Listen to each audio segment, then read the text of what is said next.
finish what I have to talk about. And I don't care about you trying to save some individual that I know for a fact he's doomed. Meantime, let's take a break. Thank you, sir. And yes, family, just as he explained to you just a moment ago, treaty, the highest form of land ownership. There was a treaty given out here on this land, commonly called the U.S., but it was not given to the Europeans. It was given to Colonel Richard Henderson, known as the Treaty of Sycamore Shoals, because the Henderson family was actually known as being of the same bloodline as the nations here. That's Doctor's ancestors. Under that are all of the land patents. The Bureau of Land Management holds those land patents. And those land patents are for their heirs and assigns forever. And I know that you are brothers and sisters of the 198 nations. You've been paying attention to what Doctor has been saying over the last 20-some years about treaties, patents, and deeds. But again, the U.S. is denying the fact that that's the truth. A deed, regardless of whether it is the highest form of deed, which is called a warranty deed, meaning that the chain of title has been warranted as being clean without any clouds. In other words, some ownership out there that might so-called exist outside of the chain of title. Those deeds, again, the highest deed that they give, where they warrant that the chain of title is clean, still says that you are merely a tenant, a renter, so to speak. So all of you people out there that think that you have ownership of your land, don't, if all you have is a deed. You simply have a deed that gives you the authority, just as he explained earlier, to make the land better, to improve it, to take care of it, to build upon it in a manner that is not destructive or that is being, let's just say, building over or disturbing burial grounds, etc., that you're treating the land with respect. And you're treating the people of the ownership of that land with respect. That's the only thing that a deed affords you, the right to live there and build it up, but to do it in a righteous manner. So now everyone understands this on all 198 nations. The U.S. still denying it to be truth, but regardless of whether they deny it or they accept it, has nothing to do with the end result, which is the returning of this land back to its rightful owners, which is already being accomplished as we speak. Again, even the false nation of Israeli in the Middle East, all of our brothers and sisters in the 198 nations, you understand it is Palestinian land. Again, the fly in the ointment is the U.S. ignoring the fact that that land actually belongs to the Palestinians. So these are things, family, that as we move forward, they are being dealt with, sorted out, the truth being brought forward, and true documentation, of course, we already know cuts out all false conversation. And so those that are opposers of the truth, those that are standing in the way of the truth, prepare yourself for your removal, because the truth is the final end result. With that, I will yield back to you, sir. As I return, can you hear me? Yes, sir, clearly. Outstanding. I want to say to the United Nations, because this is the United Nations call. The United Nations, again, I say, is well aware of everything that we're talking about. There's no confusion on the United Nations part. Right now in Israel, there is a major protest of people. And they have gathered all over the place, and they're doing nothing more than destroying the land by fighting fires. They're talking about the judiciary system that's being set up. And believe it or not, America is not being told the truth, which I said, believe it or not. We're being sarcastic when we say America is not being told the truth. And believe it or not, that's being sarcastic, because we know for a fact that America is being told a lie. And the people in America just don't get it. And I'm talking, when I say the American people, I'm talking about many people of color that are in America has been given so much of confusion and the lie. And they're the ones who have accepted it. I'm talking about the people of color in America, in the place that's called America, that is. They're the ones that have accepted the lie. Right now, the average community in the U.S. of A, of any color, they are busy fighting with each other. Wars. You have Hispanic nations now that are sitting back looking at the Hispanic world inside of America and how they are just killing each other off, destroying each other. You are watching from the dark would-be continents, Africa and Haiti and Jamaica and all those other nations of dark nature people are watching America kill each other off. I'm talking about the Negroes, the African Americans, the so-called colored people in America. They've been doing that for years, killing each other off. Time one of them seemed like they're believing that they're somehow getting more finance from American dollar than the other side. They will go kill each other off, destroy each other. I mean, seriously, they will do whatever they believe they have to do to gain back that would-be so-called almighty dollar. So they would go to the point of shooting each other, stabbing each other, hanging each other, running each other over with automobiles. It's nothing more than vehicle assaults, vehicle killings, major things of that nature, and all for a quest of what they deem to be the almighty dollar. And believe it or not, all this was set up by that system that was known as the American system. The Caucasians, the Caucasians, that deemed themselves to be the presidents of the United States of America, were doing nothing more than allowing themselves to set it up through various systems. No, these systems didn't start out being American systems because they were known at once upon a time as the Nazi systems. Nazi. The Nazis was just a group, or would have been at that time, men that wanted to have one race of people. They wanted a pure race of people. I know. Some have even brought that lie to the history of the world. It was not just about having one white race of people. It was supposed to be a perfect race of people. And believe it or not, that race has been traced all the way back to what they would believe to be the beginning of the world. And that race started out to be real dark-skinned people with huge, big red lips. As if though it looks as if though their lips had been painted just as much as their faces had been painted black, their lips were painted red. And you've seen some of these would-be depictions through the racism of the white world, in which finally catapulted itself to a place where it was able to gain leadership. And you start seeing these would-be so-called signs where you would see these real dark-skinned people with big, huge red lips on, which once upon a time was the ideal of a perfect would-be people. Nationality of people. I'm just giving you the truth. I don't care anything about what your history is teaching now. We don't care anything about critical teaching. We don't care anything about the history in which now the whole United States of America recognized was a lie to begin with, such as George Washington. That's a lie. George Washington was just as dark as George Washington Carter. But however, he wasn't given that would-be depiction on any picture that was painted of him. Most of them only wore what they call powdered wigs for the simple fact underneath their hair still did not lie down straight. It was very curly, tricky, and still to a point where it could have been classified a Negroid. Stay with me. So a lot of them wore powdered wigs, and just by chance, everybody decided to wear powdered wigs. And thereby, no one would really be able to see the true identity, or that which may describe the true identity of anyone. So they all kind of, if we wear these wigs, we all look the same. There would be no confusion. No one would be angry at anyone. And yes, we can just say that you have gone out and got a real nice tan. We can even show them some tanning lotion from time to time, and no one would get angry. By the time men came around, like Lincoln, who did have a very curly hair, they began to paint his picture as if though his hair was beginning to fall straight all around and about. But they couldn't do a whole lot to change his skin, even though he tried. All these were your masters of the beginning of the world, United Nations. By the time men went to sit down with Gorbachev, like those men named Ronald Reagan, he realized that he was sitting there right next to Gorbachev, that his skin was much lighter than Gorbachev. He couldn't explain that to himself. He just so believed that him and Gorbachev were coming from the same family, coming from the same would-be so-called bloodline, coming from the same would-be ideology. So he just believed that we could all sit down and finally come back to our great-great-grandfathers and make ends meet and reconciliate. But believe it or not, Gorbachev was so far in the other direction because he knew that his great-grandfather now was very dark-skinned, and Mr. Reagan's grandfather now was very, very pure white-skinned. So even though they decided that we'll make a little peace, they also realized that we're so much different.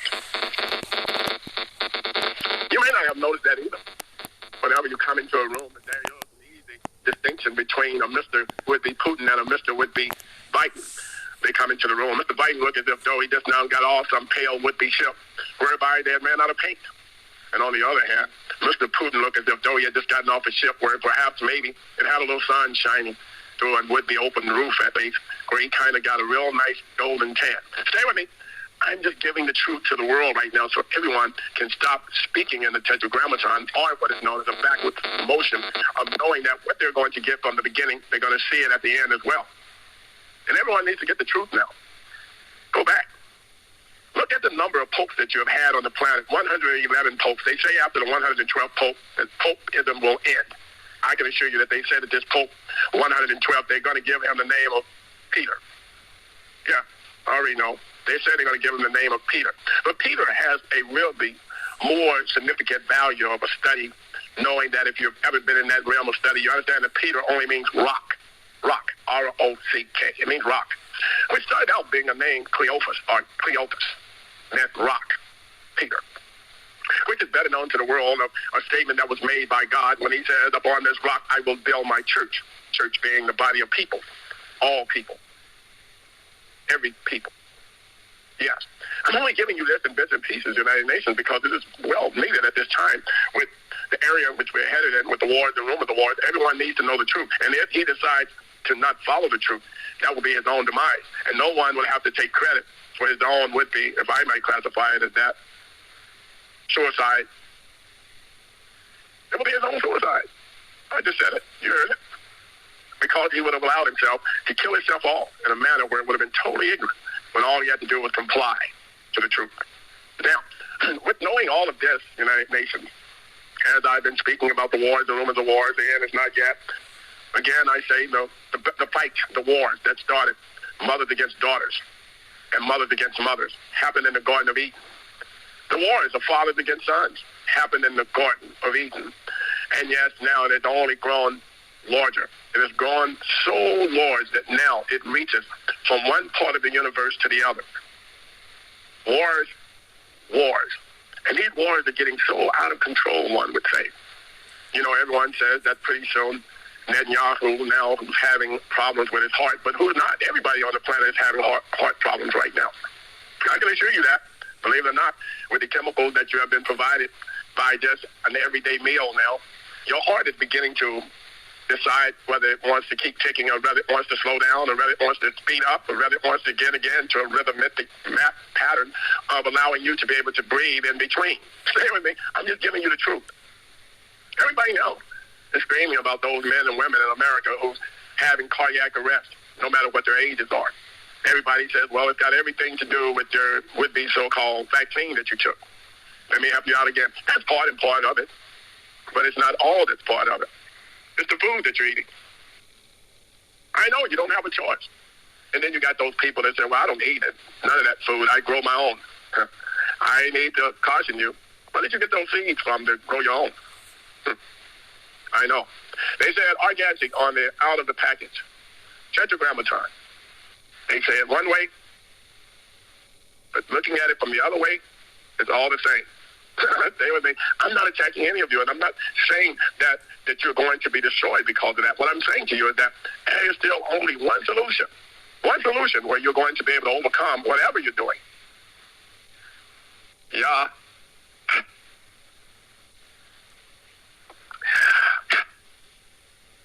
Are you waiting for me to give you the solution even though I already have?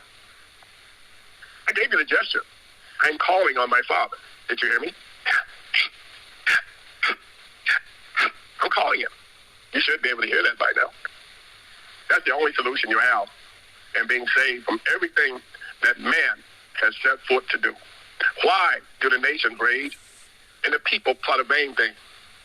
The kings of the earth and rulers, they take counsel together against my Father and his anointed one, being his son, saying, let us cast their cords from us.